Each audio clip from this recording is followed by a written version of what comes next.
A renowned surgeon received an invitation to attend a global conference where he was to be honored for his achievements. He headed to the airport, ready for the trip. About an hour after takeoff, the plane experienced a sudden malfunction and was forced to make an emergency landing. Frustrated, the doctor went to the information desk. They told him that the next available flight wouldn't be for another 15 hours. He said bitterly, "Even planes choose to break down on the day I'm being honored." An employee suggested he rent a car, as the city where the conference was being held was only 3 hours away by road. The doctor agreed and set off by car. As he drove, a violent lightning strike hit the road ahead. He stopped briefly but decided to continue despite the heavy rain and floods sweeping the area. After driving for some time, he lost his way and realized reaching the conference might no longer be possible. He spotted a small house by the side of the road. He walked up and knocked on the door. An elderly woman's voice called from inside. "The door is open." He entered and asked if he could charge his phone. She smiled sadly and said, "I was going to ask you to let me make a call. We've lived without electricity here for years. I'm sorry. I only have a little food. Please eat something to regain your strength." The doctor sat down to rest and noticed the old woman constantly praying beside a small child lying down. She was holding his hand and reading from a small paper. The doctor gently asked, "Prayers alone aren't enough. This child needs to be taken to a hospital."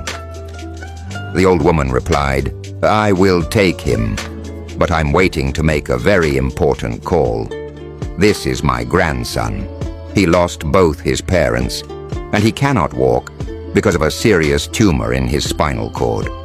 I was told there's a specialist surgeon in a distant city, the only one capable of performing the surgery.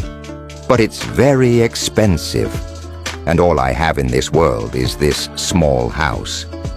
She added, "Yesterday, a kind woman came by and, after hearing our story, gave me a piece of paper with the surgeon's phone number.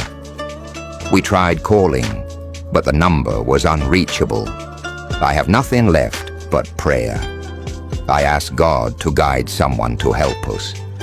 Maybe if we reach him, he might agree to operate in exchange for this house." The doctor, deeply moved, asked her to write down the surgeon's number.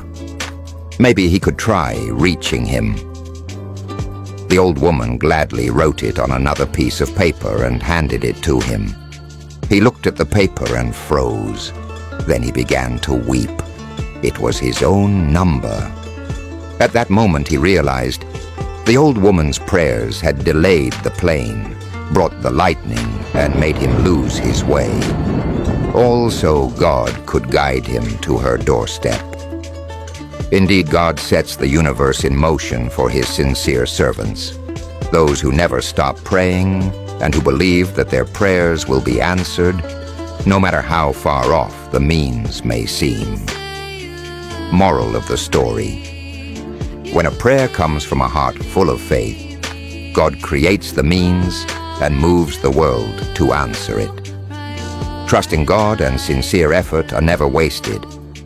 If you believe that every prayer has its time to be answered, write in the comments, "I will never give up on prayer." And if this story touched your heart, share it with someone you love.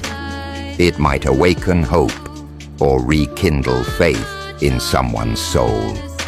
Stay blessed.